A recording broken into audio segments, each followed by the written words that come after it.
Deadlock. I've been playing it a lot lately, and this fact has sparked in me a desire to talk about it more. So, while Deadlock is still in alpha, it caught the interest of gamers in a spectacular fashion, bringing in 171,490 players at its peak. And for comparison, that's 246 Concords.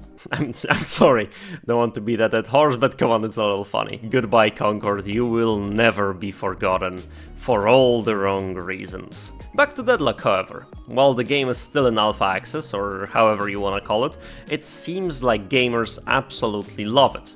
And we can safely assume that unless Valve spectacularly fucks up, Deadlock is gonna be huge. And in this video, I basically have some ideas as to how make it even huger by learning from its competitors. So ready up your flame-spewing finger guns, slather yourself in goo, sell your soul to an unknown spirit entity, and listen to my silly little story.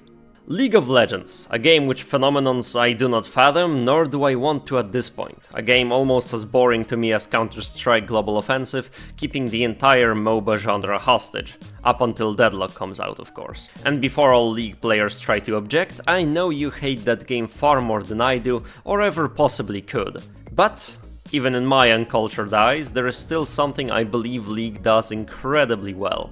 And that thing is its world building. I absolutely love the world of Runeterra. I think it's one of the best crafted, most interesting worlds in gaming, and I cannot wait to play that League MMO when it comes out in 10 years. Also, I highly recommend this video done by Necrit, or the reaction to this video done by Asmongold if you have a shorter attention span and need someone to comment on top of a video instead of just watching the video.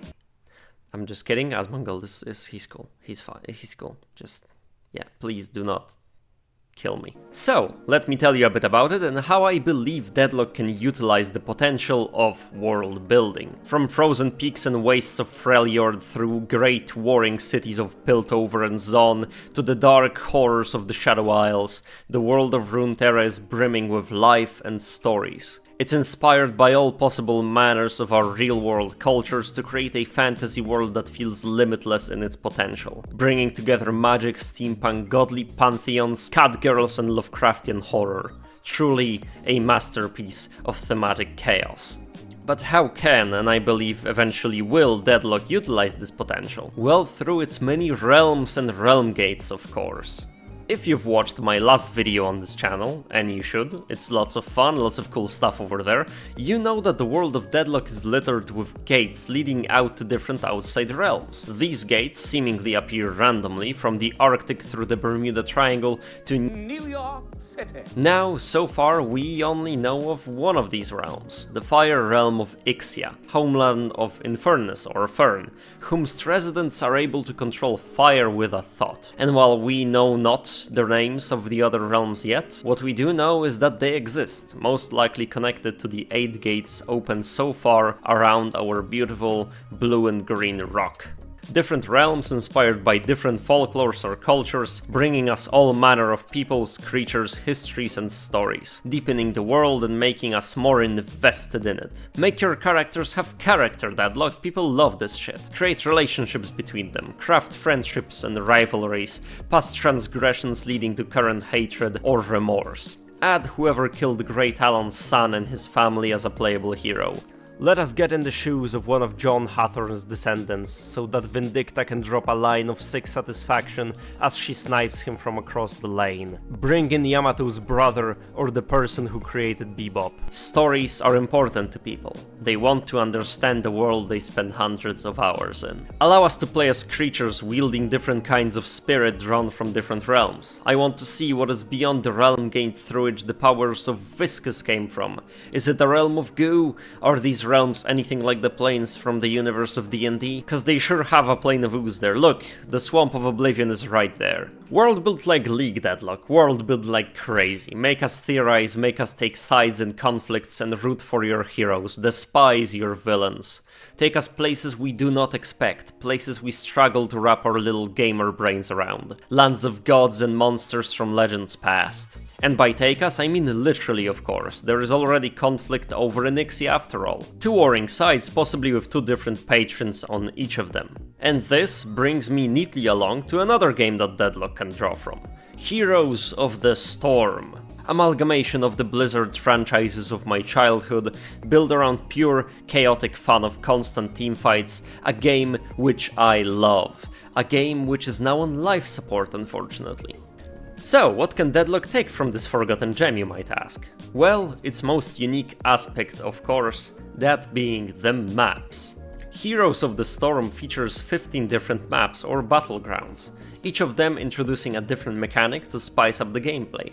From gathering 3 Raven runes to disabling the enemy's defenses through taking control of 2 points to spawn a Zerg to gathering nuclear weapons to hurl at your enemies. Each map brings something cool and new from both artistic and mechanic perspectives.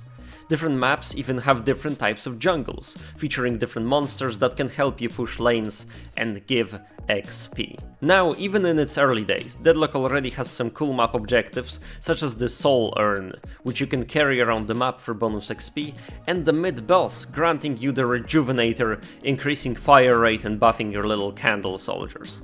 And by the way, Gaben, I want a plushie of the Candle Soldiers, dammit. Just imagine how cool it would be for the community to get an update that a new gate has opened and patrons are calling us to battle for souls in a distant realm, and then you enter the menu to see it change to Ixia, and lanes are melted rock and fire. Instead of Candle Soldiers you have little imps, and the jungle is inhabited by demonic aberrations, with an Ixian war raging in the background or the skybox. Deserts, icy wastes, lands of goo and lands of shadows and spirits are all on the table, and I believe it would be foolish of Gabe not to take advantage of them. All new maps featuring new designs, mechanics, art and matching character dialogue, and all this combined with Deadlock's juicy, satisfying gameplay. Now, new characters soon to be introduced to Deadlock are no secret at this point. They give us a glimpse of the future, of possible realms and types of spirit that come with them. We know we're getting cowboys, Australian lizards, and of course Slurk. And since they did not find lizard men in Australia yet, I am assuming that Kali is an inhabitant of one of the other realms. Also, an upcoming character Mirage has an ability called Gene's Reach, so I'm assuming all of these sand, wind-based powers that different upcoming characters have are drawn from a genie realm. So, please let me know what mechanics or aspects of other games you'd like to see in Deadlock. What maps, characters and types of spirit are you predicting for the future? Either way, thank you for listening to my silly little story, and bye bye.